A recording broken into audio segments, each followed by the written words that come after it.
AG ನ್ಯೂಸ್ಗೆ ಸ್ವಾಗತ. ಸರಳ ಸಾಹಿತ್ಯ ಸಮ್ಮೇಳನದ ಮುಂದುವರೆದ ಭಾಗವಾಗಿ ಮೈಸೂರಿನ ಶಂಕರ ದೇವನೂರ ಅವರಿಗೆ ಕ್ರಿಸ್ಮಸ್ ಶುಭ ಸಂದರ್ಭದಲ್ಲಿ ಆಧ್ಯಾತ್ಮಿಕ ವಿದ್ವಾನ್ ಪ್ರಶಸ್ತಿಯನ್ನು ರಾಜ್ಯೋತ್ಸವ ಪ್ರಶಸ್ತಿ ಪುರಸ್ಕೃತ ಮಾಸ್ಕೇರಿ ನಾಯ್ಕ ಪ್ರದಾನ ಮಾಡಿದ್ರು. ಉದ್ಘಾಟನೆಯನ್ನ ಪ್ರಖ್ಯಾತ ವೈದ್ಯರು ಆದ ಆರ್.ಕೆ. ಕುಲಕರ್ಣಿ ನೆರವೇರಿಸಿದ್ರು. ಮುಖ್ಯ ಅತಿಥಿಯಾಗಿ ಡಾಕ್ಟರ್ ಹಂಚಿನಾಳಮಠ ಭಾಗಿಯಾಗಿದ್ರು.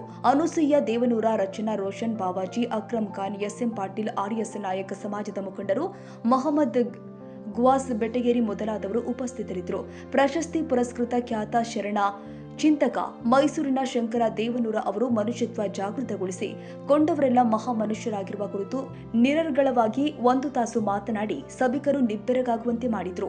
ಪ್ರಶಸ್ತಿ ಪ್ರದಾನ ಮಾಡಿದ ಕವಿ ಮಾಸ್ಕೇರಿ ನಾಯ್ಕರು ನೂರಾರು ಸಾಹಿತ್ಯಿಕ ಕಾರ್ಯಕ್ರಮ ಸಮಾರಂಭ ಮಾಡುವ ಹಿನ್ನೆಲೆ ಮನುಷ್ಯತ್ವದ ಕರುಳಿರುವ ಅವರ ಮೈಯೆಲ್ಲ ಹೃದಯವಾಗಿರುವುದು ಕಂಡು ಬರುತ್ತೆ ಎಂದು ಶ್ಲಾಘಿಸಿದ್ರು. ಅಖಿಲ ಭಾರತ ಸಾಹಿತ್ಯ ಸಮ್ಮೇಳನದ ಒಂದು ಮುಖ್ಯ ಗೋಷ್ಠಿಯ ಅಧ್ಯಕ್ಷತೆ ವಹಿಸಿ ನನಗೆ ಮಾಸ್ಕೇರಿ ಏರ್ಪಡಿಸಿದ ಈ ಸಮಾರಂಭ ಅರ್ಥಪೂರ್ಣವೆನಿಸಿತು ಎಂದಿದ್ದಾರೆ. ಅದರ ಎದೆಗೆ ಚುಚ್ಚಿದ ಸರಳಿ ಪ್ರಾಣ ಚೀರ್ಕೋವಿದರತ್ತ ಚಿಂತನೆ ಕಲ್ಪಿಸಿಕೊಳ್ಳಿ. ಆಗ ಎಂದು ಕ್ರೌಂಚ ಸುತ್ತಗಿರುತ್ತದೆ ಬಿಸಿ ನೆತ್ತರೊಳ್ ನಂಬು ಬೀರನ ಕೈಗೆ ಸಿಲುಕಿದ ಇನಿಯಮ್ಮನ ಕಂಡು ಚಕ್ರಗತಿಯು ಪಾರ್ದು ಚೀರ್ದಾರ್ದುಗೈ ಚಕ್ರಗತಿಯು ಪಾರ್ದು ಗಿರಿ ವನ ಚಿತ್ತೇಕ ನಮಗೆ ಚಿಕ್ಕರಿಸುವಂತೆ ಅದರ ಆರ್ತನಾದ ಬೆಟ್ಟ ಗುಡ್ಡ ಎಲ್ಲವೂ ಕೂಡ ಅಯ್ಯೋ ಅನಿಸ್ತದೆ. ಅದೇ ಅದಕ್ಕೂ ಒಂದು ಮನಸ್ಸಿದೆ ಎಂಬುದನ್ನು ತಿಳ್ಕೊಳ್ಳೋದಕ್ಕೆಲ್ಲ ಇದು ಸುಭಿಕ್ಷ ಆಯಿತು. ಆಗ ವಾಲ್ಮೀಕಿಗಳು ಇವರು ಒಂದು ಕಾಲದಲ್ಲಿ ಬೇಡರಾಗಿದ್ದರು. ಅವನಿಗೆ ಹೇಳ್ತಾನೆ, ಕರಗಿದಂತೆ ಕರುಳು ಮುನಿಗೆ ಕಂಬನಿ ಹೋಗಿ ಇದನ್ನು ದೃಶ್ಯವನ್ನು ನೋಡಿ ಆ ಋಷಿಗೆ ಕರುಳು ಕರಗುತ್ತಂತೆ, ಕಲ್ಪಿಸ್ಕೊಳ್ಳಿ ಕರುತ್ತಂತೆ. ಅವನಿಗೆ ಹೇಳ್ತಾರೆ, ಬೇಡಪ್ಪ ಬೇಡ ಮಾನ್ ನಿಷಾದ ನಿಮ್ಮ ಕೊಲೆ ಸಾಲು ಬಂದು ಬೇಡಪ್ಪ, ಕೊಲೆಗಳ ಸರಣಿಯನ್ನು ನೀನು ಯಾಕೆ ಮಾಡ್ತಾ ಇದೀಯಾ, ಯಾಕೆ ಮಾಡ್ತಾ ಇದೀಯ? ಈ ಶ್ರುತಿ ಹುಟ್ಟಿದಂತಹ ಈ ಗಿರಿ ಬೆಟ್ಟಗಳು ಒಂದು ನಾದದಲ್ಲಿ ಇವೆ. ನೀನು ಅಪಶ್ರುತಿಯನ್ನು ಹುಟ್ಟಿದೆಯಲ್ಲ. ನಾನೂ ಕೂಡ ಒಂದು ಕಾಲದಲ್ಲಿ ಕೊಲೆಯ ಕಲೆಯಲ್ಲಿ ಕೋವಿದನಾಗಿ ಒಪ್ಪಿದ್ದೆ ಬರೆದಿದ್ದೆ. ಕುರುಕುವ ಪದಗಳ ಬಳಕೆ ನೋಡಿ ಕೊಲೆ ಅನ್ನೋದನ್ನ ಕಲೆ ಅಂತ ತಿಳ್ಕೊಂಡ ನಾವು. ಅದಕ್ಕೆ ನಾನು ಹೇಳ್ತಾ ಇದ್ದೀನಿ, ನಾವು ಕೊರಳ ಧ್ವನಿಗಳಾಗಬಾರದು, ಕರುಳ ಧ್ವನಿಗಳಾಗಬೇಕು. ಅಲ್ಲಿ ಪವಿತ್ರ ಸಂಬಂಧ ಅವರಿಗೆ ಅಹಿಂಸೆಯ ರುಚಿಯಲ್ಲಿತ್ತು. ಪಾನಿಪುರಿ ಅಲ್ಲ, ಗೋಬಿ ಮಂಚೂರಿ ಅಲ್ಲ, ಅಹಿಂಸೆಯ ರುಚಿಯಾಗಬೇಕು. ನಮಗೆ ತತ್ವವೇ ರುಚಿಯಾಗಬೇಕು, ಮೌಲ್ಯಗಳೇ ಸಂಪತ್ತಾಗಬೇಕು. ಇದು ಜೀವನ. ಒಂದಿಷ್ಟು ಬೆಳಕನ್ನು ಬೇಕು. ಅವನನ್ನು ಮನ ಪರಿವರ್ತಿಸಿ ಅವರು ಸ್ನಾನ ಮಾಡಕ್ಕೆ ಹೋದಂಥವರು ಆ ತಾಮಸ ನದಿಯ ನೀರನ್ನು ತೆಗೆದುಕೊಂಡು ಆ ಭಾಗವನ್ನು ತೆಗೆದು ಅದಕ್ಕೆ ಪ್ರೋತ್ಸಿಸಿ ಅವೆರಡನ್ನು ಹಾರಿಬಿಡ್ತಾರೆ. ಆಗ ಇಡೀ ಬೆಟ್ಟ ಗುಡ್ಡಗಳು ನಡೀತವೆ. ಇದರ ಅರ್ಥ ನಾನು ಸಂತೋಷವಾಗಿದ್ದರೆ ಜಗತ್ತೆಲ್ಲವೂ ಸಂತೋಷವಾಗಿರುತ್ತೆ. ಪರಹಿತಕ್ಕೆ ಅನುದಾನಗಳು, ಪರಹಿತಕ್ಕೆ ಜೀವನ ಆಗಬೇಕಾಗಿದೆ, ಪರಹಿತದಲ್ಲಿ ಶಾಂತಿಯಾಗಬೇಕಾಗಿದೆ. ಇದು ಜೀವನದ ತತ್ವ, ಜೀವನದ ರಹಸ್ಯ ಕೂಡ. ಇದನ್ನು ನಾವು ಬೆಳೆಸ್ಕೊಳ್ತಾ, ಇದನ್ನು ಮುಂದುವರಿಸ್ಕೊಳ್ತಾ ಒಂದಿಷ್ಟು ಶಾಂತಿ ಸಮಾಧಾನಗಳನ್ನು ನಾವು ಪಡ್ಕೋಬೇಕಾಗಿದೆ. ಇದು ಜೀವನ. ನಾವು ಬಂದಿರುವುದು ಈ ವಿಶ್ವವೆಂಬ ವಿಶಾಲ ವೃಕ್ಷದಲ್ಲಿ ನನ್ನ ಪಾತ್ರ ಒಂದು ಪುಟ್ಟ ಎಲೆ, ತರಗೆಲೆ. ಹಸಿರಾಗಿದ್ದು ತರಗೆಲೆಯಾಗ್ತದೆ. ಗಿಡನೂ ಕೂಡ ಇಟ್ಕೊಳ್ಳಲ್ಲ, ಹಸಿರಿದ್ದರೆ ಮಾತ್ರ ಇಟ್ಕೋತದೆ. ವಿಶ್ಲೇಷಣೆ ಕ್ರಿಯೆಯಿಂದ ಹರಿತನ ಮುಖಾಂತರ ಆಹಾರವನ್ನು ಸಂಗ್ರಹಿಸುವುದು ಹಸಿರಿನ ಎಲೆಯ ಪಾತ್ರ. ತರಗೆರೆ ಆಯಿತು ಅಂದರೆ ಗಿಡ ತಾನಾಗೆ ಉದುರಿಸ್ಬಿಡ್ತದೆ. ನಮ್ಮ ಬದುಕು, ಸಮಾಜ ನಮ್ಮನ್ನು ಉದುರಿಸ್ಕೊಂಡು ಆಗಬಾರ್ದು, ನಮ್ಮನ್ನು ಅಪ್ಪುಗಳನ್ನಾಗಬೇಕು. ಇದು ಜೀವನ. ಇದನ್ನು ಹೀಗೆ ಇರುತ್ತೆ. ಬಿಡದಲ್ಲ ಬೇರಲ್ಲ, ಮುಂದ ಕಾಂಡಗಳಲ್ಲ, ಕಾಯಿ ಹಣ್ಣಲ್ಲ, ಎಲೆಯೊಳು ನೀನೊಂದು ಎಲೆ ತಿಳಿದರೆ ನೆರವಾದ. ನಿನ್ನ ಪಾತ್ರ ಎಷ್ಟು ಕೊಟ್ಟು ಅಷ್ಟು ತೆರಳಬೇಕಾಗಿದೆ ನಮ್ಮ ಜೀವನ. ನಾವು ಎಲೆಗಳು ಮರದಂತೆ ಬದುಕಬೇಕು. ಮರ ಅದಕ್ಕೆ ಶಿವಶಂಕರ್ ಅವರು ಬರೀತಾರೆ, 16 ವರ್ಷ ನೆರಳಾಗಿ ನಿಂತ ಮರ ತೊಲೆಯಾಗಿ ಉಳಿಯಿತು 100 ವರ್ಷ. 100 ವರ್ಷ ಆಡಿದ ಅರಸ ಉಳಿಯಲಿಲ್ಲ 100 ದಿವಸ. ಇಷ್ಟೇ ನಮ್ಮ ಜೀವನ. ನಮ್ಮ ಬದುಕು ಪರವನ್ನು ಅರಳಿಸುವಂತಾಗಬೇಕು, ನರಳಿಸುವಂತಾಗಬಾರದು. ಕೆರಳಿಸುವಂತಾಗಬಾರದು. ನಮ್ಮ ಬದುಕು ಒಂದಿಷ್ಟು ಪ್ರೀತಿ ಅಂತಃಕರಣಗಳನ್ನು ಬಿಟ್ಟು ನಮ್ಮ ಪಾತ್ರಗಳಿಗೆ ನಾವು ಕೆರಳೋಣ ಅಂತ ಹೇಳ್ತಾ, ನಮ್ಮ ನಾಯಕರು ತುಂಬ ನನ್ನ ಬಗ್ಗೆ ಪ್ರೀತಿಯನ್ನು ಇಟ್ಕೊಂಡಂಥವರು ಭಾರತೀಯರು ಅಷ್ಟೇ. ಅವರು ನಾವು ಒಂದು ರೀತಿ ಅಣ್ಣ ಸಹೋದರ ಸ್ವರೂಪ.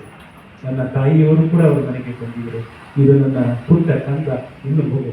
ಈಗ ನೀವು ನೋಡಿದ್ರೆ ಅವಳು PUC ಅನ್ಬೋದು, ಅವಳು BE ಸಿವಿಲ್ನ ಮುಗಿಸಿ MTech ಪರಿಸರವನ್ನು ಮುಗಿಸಿ ಈಗ ಅದರಲ್ಲಿ PhD ಪರಿಸರದಲ್ಲಿ ಮಾಡ್ತಾ ಇದ್ದಾರೆ. ಆಲ್ ಇಂಡಿಯಾ ರ್ಯಾಂಕಲ್ಲಿ ಗೇಟಲ್ಲಿ ಅವರು 25 ಲಕ್ಷ ಜನರಲ್ಲಿ 40ನೇ ಸ್ಥಾನವನ್ನು ಪಡ್ಕೊಂಡು ಹೋಗ್ತಾರೆ. ಒಳ್ಳೆಯ ವೀಣೆಯನ್ನು ನುಡಿಸ್ತಾರೆ. ಮಗ ಒಬ್ಬ ಆಕಾಶವಾಣಿಯಲ್ಲಿ ಉದ್ಘೋಷಕನಾಗಿ ವಾರ್ತೆಗಳನ್ನು ಬೆಂಗಳೂರು ಆಕಾಶವಾಣಿಗಿದ್ದಾನೆ, ಶ್ರೇಯಸ್ ದೇವನೂರು ಅಂತ. ನೀವೆಲ್ಲ ನೋಡಿರ್ಬೋದು. ಬಾರಿಸು ಕನ್ನಡ ತಿಂಡಿಮವ ಅನ್ನುವಂಥ ಒಂದು ನಮ್ಮ ಮೈಸೂರಿನ ಒಂದು ಚಿಕ್ಕ ಗಡಿಯಾರದ ಮುಂದೆ ಮಕ್ಕಳೆಲ್ಲ ಸೇರಿಕೊಂಡು ಒಂದು ಕನ್ನಡದ ಅಭಿಮಾನವನ್ನು ಮೂಡಿಸಿದ್ರು. ಆ ಗೀತೆ ನಿಮ್ಮ ಜನಪ್ರಿಯವಾಗಿದೆ.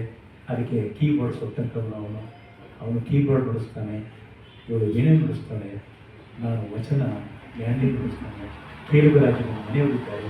ಬದುಕನ್ನು ಎಷ್ಟು ನಾವು ಸರಳೀಕರಣ ಮಾಡಿಕೊಂಡು ನಾದಮಯಗೊಳಿಸ್ಕೋತೀವೋ ಅದು ಆನಂದದ ಪ್ರತೀಕ ಅಂತ ಹೇಳ್ತಾ, ಗೊಂದಲಗಳನ್ನು ಬಿಟ್ಟುಬಿಡೋಣ, ದ್ವೇಷಗಳನ್ನು ಬಿಟ್ಟುಬಿಡೋಣ. ದ್ವೇಷ ಬಿಟ್ಟು ಜೀವ ಪರ ಬದುಕಿ ಕೊಟ್ಟುಕೊಳ್ಳೋದಿದೆಯಲ್ಲ, ಇದು ನಿಜವಾದ ಜೀವನ, ನಿಜವಾದ ಶಾಂತಿ ಅಂತ ಹೇಳ್ತಾ DVG ಹೇಳ್ತಾರಲ್ಲ, ಎದ್ದೆದ್ದು ಬೀಳುತ್ತಿದೆ, ಗುದ್ದಾಡಿ ಸೋರುತ್ತಿದೆ, ಗದ್ದಲವ ತುಂಬಿ ಪ್ರಸಿದ್ಧರಾಗುತ್ತೀವಿ ಎಂದು ದಾರಿ ಇಷ್ಟ.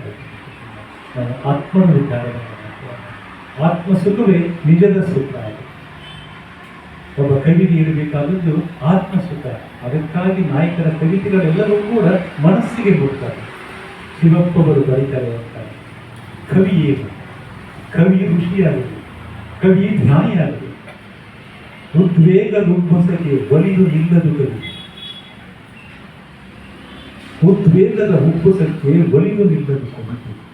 ಶಾಂತ ಮನದಾಶಯದ ಸಂಗೀತ ಕಾವ್ಯ.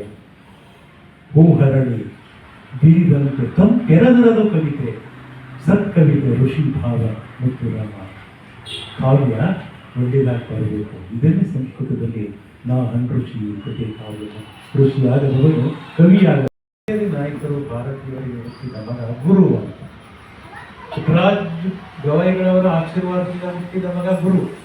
ಆದರೆ ಸ್ವಲ್ಪದಲ್ಲಿ ನನಗೆ ಗೊತ್ತಾಯಿತು, ನಾನು ಶಂಕರಾಚಾರ್ಯರ ಗೀತೆಯ ಅಭ್ಯಾಸ ಮಾಡುವಾಗ ಅಲ್ಲಿ ಒಂದು ಮಾತು ಬರ್ತದೆ, ಪರಹಿತ ಪದಂ ಗುರುಪದಂ ಅಂತ. ಒಂದೇ ಸಾಲು ನಿರುಪಮ ಕೇಳಿಸ್ಕೊಳ್ಳಿ, ಮಕ್ಕಳಿಗೆ ಚೆನ್ನಾಗಿರ್ತದೆ. ಪರಹಿತ ಪದಂ ಗುರುಪದಂ. ಅಕ್ಷರವನ್ನು ಕರೆದರೆ ರಹಿತ ಪದಂ ಗುರುಪದಂ. ಪರಹಿತ ಪದಂ ಗುರುಪದಂ ಅಂದರೆ ಗುರುವಿನ ವಾಣಿ ಸದಾ ಪರಹಿತದಲ್ಲಿ, ಪರರಿಗೆ ಜೇನಾಗುವ ನೆಲೆಯಲ್ಲಿ ಅವರು ಕಟ್ಟಿಕೊಡ್ತಾರೆ. ತೆಗೆದುಬಿಟ್ರೆ ರಹಿತ ಪದಂ ಗುರುಪದಂ. ಅರಿಷಡ್ವರ್ಗಗಳನ್ನು ಹೊರತಾದ ಮಾತಿದೆಯಲ್ಲ, ಅದು ಗುರುವಿನ ವಾಣಿ. ಪದ ಅಂದ್ರೆ ವಾಣಿ. ರಾನು ತೆಗೆದಾಕ್ಬಿಟ್ರೆ ಹಿತ ಪದಂ ಗುರುಪದಂ. ಹಿತವಾದ ಮಧುರವಾದ ಮಾತು ಗುರುವಿನ ಮಾತು. ಹೀನು ತೆಗೆದಾಕ್ಬಿಟ್ರೆ ತಪ ಪದಂ ಗುರುಪದಂ. ತಪಸ್ಸನ್ನು ಆಚರಿಸಿದ ಒಳಗೊಂಡ ಮಾತಿದೆಯಲ್ಲ, ಅದು ಗುರುವಿನ ವಾಣಿ. ಅದಕ್ಕೆ ಅವರು ಗುರು ಅಂತ ಕಟ್ಟಿದ್ದಾರೆ ಅಂತ ಅನಿಸ್ತದೆ. ಕೂಡ ಕರುಣಿಗೆ ಕಣ್ಣಾಗದವನು ಕೂಡ ಅವನು ಕವಿಯಾಗಲು ಸಾಧ್ಯ ಇಲ್ಲ. ನಾವೆಲ್ಲರೂ ಕರುಣಿಗೆ ಕಣ್ಣಾಗೋಣ, ಪರಹಿತಕ್ಕೆ ಜೀವ ಆಗೋಣ. ನಿರುಪಮ ನಾಯಕ ಸ್ವಾಗತ ಮಾಡಿದ್ರು. ಶಿಕ್ಷಕಿ ನಂದಿನಿ ನಾಯಕ ಸುಂದರವಾಗಿ ನಿರೂಪಿಸಿದ್ರು. ಇದೇ ಸಂದರ್ಭದಲ್ಲಿ ಸುನಿಲ ಮತ್ತು ಪಲ್ಲವಿ ಯರಗಟ್ಟಿ ದಂಪತಿಗಳನ್ನ ಮತ್ತು ಖ್ಯಾತ ಕುಳಲು ವಾದಕ ಜೈತಾ ಅವರನ್ನ ಸನ್ಮಾನಿಸಲಾಗಿದೆ. ಕೃಷ್ಣ ಪದಕಿ ಅವರು ಶುಭ ಕೋರಿದ್ರು. ಮಾಸ್ಕೇರಿ ನಾಯಕ ಪ್ರಾಸ್ತಾವಿಕ ನುಡಿಗಳನ್ನ ಆಡಿದ್ರು. ಸಮಾರಂಭದಲ್ಲಿ ನ್ಯಾಯವಾದಿ RV ಗಡಪ್ಪನವರು ವಂದಿಸಿದ್ರು. ಭಾಗವಹಿಸಿದ ಪ್ರತಿಯೊಬ್ಬ ಮಹನೀಯರು ದೇವನೂರು ಅವರ ಮಾತಿನಿಂದ ಪ್ರಭಾವಿತರಾದರು. ಕನ್ನಡಿಗರ ಮೆಚ್ಚಿನ ನಿಮ್ಮ AJ 24/7 ನ್ಯೂಸ್ ಕನ್ನಡ ವಾಹಿನಿ ಇದೀಗ ಟಿವಿಯಲ್ಲಿ ಲಭ್ಯ. ಒಂದು ವೇಳೆ ನೋಟಿಸ್ ಕೊಟ್ಟಿದ್ರೆ ವಾಪಸ್ ತಗೋತೀವಿ. ಇವತ್ತು ವಕ್ಫ್ ಪ್ರಾಪರ್ಟಿ ಅಂತೇಳಿ ಬರ್ತದೆ ಅಂತ ಹೇಳಿದ್ರೆ ರೈತರು ಬೀದಿಗೆ ಬದಲು ಏನ್ ಮಾಡ್ಬೇಕಾಗತ್ತೆ? ಯಾರು ವೋಟ್ ಹಾಕಲಿಲ್ಲ ಅಂದ್ರೆ ಗ್ಯಾರಂಟಿನೆಲ್ಲ ಸ್ಟಾಪ್ ಮಾಡ್ಬಿಡ್ತೀವಿ.